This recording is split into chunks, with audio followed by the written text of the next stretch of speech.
সুপ্রিয় আমার প্রিয় শিক্ষার্থীরা, আজকে অনলাইন ক্লাসে সকলকে স্বাগত জানাচ্ছি। আজকে যে টপিক নিয়ে আলোচনা করবো HSC higher mathematics first paper chapter 1, ওটার শিরোনাম হচ্ছে ভেক্টর পর্বের সাইজ। পর্বের সাইজে থাকছে আর একটা গুরুত্বপূর্ণ অঙ্ক, যে অঙ্কটা আমাদের জন্য এতটাই গুরুত্বপূর্ণ, অ্যাডমিশন পরীক্ষা বা ইন্টারমিডিয়েট পরীক্ষা কিন্তু সকল পরীক্ষা আমাদের থাকে। দেখো, কারণ এতদিন শর্ট সিলেবাস ছিল, তাই জন্য আমরা তার মর্মটা বুঝতাম না। এখন আমাদের ফুল সিলেবাস যেহেতু অবশ্যই থাকবে।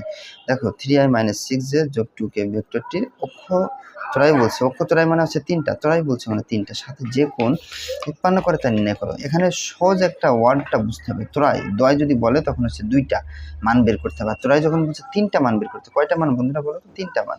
একটা যদি এই ওয়ার্ডটা দেখো তাহলে বুঝতে পারবে তিনটা মান। আর তারপরে যদি এটা না বুঝো তাহলে এখানে একটু দেখে বুঝতে পারবা আই যে কি, এখানে কয়টা একক ভেক্টর দেওয়া আছে দেখো তো, টুপি চিহ্ন তিনটা, তার মানে তিনটা মানে বের করতে হবে। ধরি এ সমান সমান আমি এটা ধরে নিছি। আমরা জানি এখানে যেটা জানি এক্স হয় যেটি তিনটা পক্ষ, মানে ওই তোমাদের যেটা পড়াইছিলাম বেসিকের জন্য, আয়তক্ষেত্র ভেক্টর এক্স ওয়াই জেড তিনটা অক্ষ বরাবর, এবং এর একক ভেক্টর কী হবে? একটা এক্সের জন্য আই, ওয়াইয়ের জন্য জে এবং জের জন্য কে ধরা হয়েছিল। এখন আমরা মূলত সূত্র জানি এ ডট বি সমান সমান এ বি কস থিটা। বন্ধুরা তোমার ডিটেলস দেখাচ্ছি, মানে এ বি কস থিটা লিখলাম, এ ভেক্টর বি ভেক্টর পক্ষান্তর করছি। কস থিটা যদি লিখে এটা গুণ আশেপাশে গেলে ভাগ, কস থিটার মান যদি আমরা বের করি বা থিটার মান যদি বের করি এখানে, তাহলে কস অপাশে গেলে কী হয়? কস ইনভার্স মানে ভাগ যেটাকে বলে, আর এই মানটা বসে গেল। এখন কথা হলো স্যার মানগুলো এখানে কথায় পাবো, যেহেতু তিনটে মান বের করে তোমরা চাইলে এখানে 1 2 দিতে পারো, এখানে 1 পরটা যখন যাব তখন 2 দিয়ে নিতে পারো। তাহলে কস ইনভার্স লিখলাম। এ ডট বি ভেক্টর মানে কি? এই ভেক্টরের মান কই? এই যে মানটা লিখলাম। বি ভেক্টরের মান কত? বি ভেক্টর যখন তোমরা করবা প্রথমে একবার এটা ধরে নিবা প্রথমটার জন্য, থিটা ওয়ানের জন্য, পরে এটা ধরবা, পরে এটা ধরবা। ওকে, তাহলে প্রথমটার জন্য আমি 3i ধরে নিচ্ছি। এখন এ ভেক্টরের মান সিঙ্গেল বের করার নিয়ম হচ্ছে আগে রুট দিবা, দিয়ে এর যে একক ভেক্টরগুলো আছে না, মানে আই যে সবগুলো এর মাথা স্কোয়ার হবে, আই বাদে কত?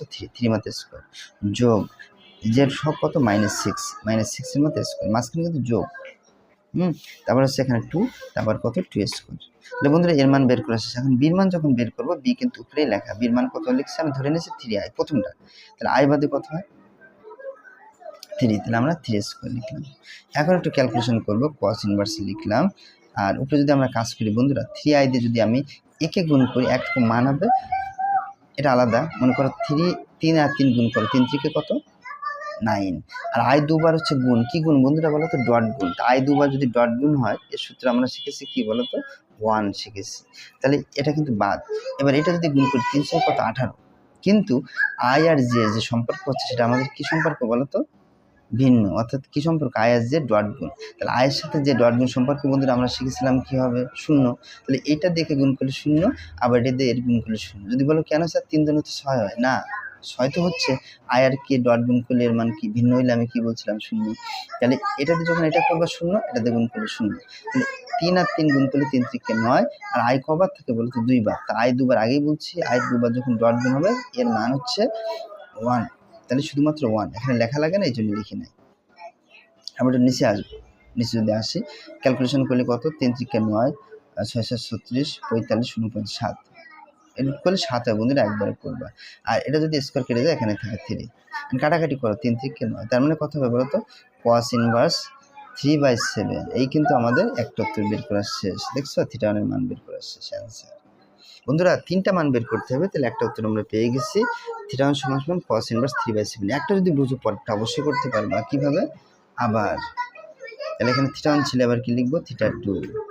কি লিখবো? সেমভাবে cos ইনভার্স, এটা খেয়াল করবা। এবার দেখো বন্ধুরা একটু আসো, প্রথম মান ছিল আমার এটা দিয়ে কাজ করছি, পরের মান যখন যাব এটা দিয়ে কাজ করতে হবে। তাহলে এখানে কত হয়? যে বাদ দিয়ে টেকনিক -6, তাহলে উপরে লিখবো -6। আর আমরা নিচে পাইছিলাম কত? সবসময় 7/7। তোমরা যখন এই একইভাবে প্রসিজার করবা, এটা উত্তর অবশ্যই তোমাদের বাধ্য সেমভাবে। কীভাবে?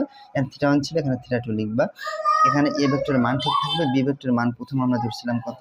3i, পরে যখন করবো ধরবো আমরা 6j, তারপরে যখন বের করবো তখন 2k, এই ধরে নেবো, তাহলে তোমাদের ওকে। এবার থিটা 3 বলো, থিটা 3 কত হবে? তো থিটা ওয়ান বের করছি তাই না? থিটা ওয়ান বের করে নিয়েছি, এখন থিটা টু বের করছি। এবার থিটা 3 যদি আমি বলি, থিটা 3 বের করো, কি লিখবো? cos inverse. এখন cos ইনভার্স লাস্টে যখন যাবো মান কত বলো তো? 2k, কে তো লেখা যাবে না, শুধু 2 লিখবো। উপরে 2 লিখলাম, আর নিচে কি লিখতে হবে বলো তো? আমরা পেয়েছি 7, আমরা 7 লিখবো। এই কিন্তু অ্যান্সার 3টে শেষ। দেখছো এই বন্ধুরা, এইটা প্রথমটা একটু কঠিন হবে, মানে করতে একটু সময় লাগবে, আর পরটা কিন্তু খালি মানগুলো বসাবো। তাহলে প্রথমটা যদি বুঝে থাকো পরবর্তী দুইটা কিন্তু বের করতে পারবা। আর যদি প্রশ্ন করো স্যার কেন আমি বের করতে পারবো না, তাহলে একটা কাজ করবা, সেটা হচ্ছে এ ভেক্টর মান তো সবসময় বসাই দিবা, বি ভেক্টর মান প্রথমে এটা ধরে নিবা, পরেরটা যখন যাব থিটা 2 যখন যাব, এটা ছিল থিটা 1, থিটা 2 যখন যাব তখন বি ভেক্টর ধরবা, লাস্টে যখন থিটা 3 যাবা তখন এটা ধরে নিবা, ধরে ক্যালকুলেশন করলে দেখবো উত্তর হয়ে যাবে, অনেক সহজ আর কি। খুব একটা গুরুত্বপূর্ণ অঙ্ক বন্ধুরা। এই ছিল বন্ধুরা আজকের ভিডিওটি যদি বিন্দুমাত্র উপকার আসে, কাজে লেগে থাকে লাইক করুন, শেয়ার করতে বলবেন।